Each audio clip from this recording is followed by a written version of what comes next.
ሰላም ቤተሰብ እንዴት ናችሁ? ሰላማችሁ ይብዛልኝ። ዛሬ ይዤላችሁ የመጣሁት የፊት ቆዳ ቀዳዳዎች መስፋት ችግርን እንዴት በፍጥነት ማስወገድ የምትችሉበትን ጥበብ አሳያችኋለሁ። አብዛኛችሁን ሰዎች የፊታችሁ ቆዳ ቀዳዳዎቹ በሚሰፉበት ጊዜ ሐኪም ቤት ትሄዳላችሁ፣ ክሬሞችን ትጠቀማላችሁ። ክሬሙ በመትጠቀሙበት ጊዜ ያ ክሬም የፊታችሁን የቆዳ ቀዳዳዎችን ያጠባል ማለት ነው። ክሬሙን በመታቋርጡበት ጊዜ ወይም በመትተውበት ጊዜ ግን ተመልሶ ያ የፊታችሁ ቆዳ ቀዳዳዎች መስፋት ይጀምራሉ ማለት ነው።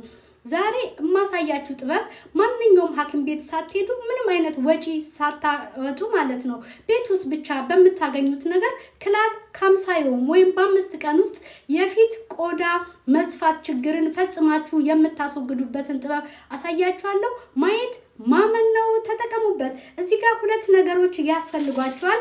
ጋስቲር ወይም አልሙኒየም ያስፈልጋችኋል። ጋስቲር ወይም አልሙኒየም በፊታችሁ ልክ እንደዚህ ቆርጣችሁ ታዘጋጃላችሁ ማለት ነው።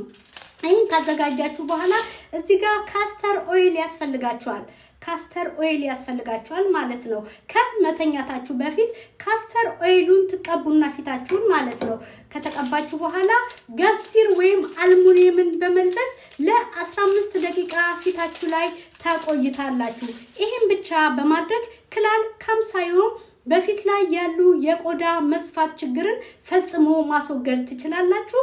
ማየት ማመን ነው። ተጠቀሙበት። ማአኩም ኤምኤችኬ ተከተሉኝ፣ ትጠቀማላችሁ።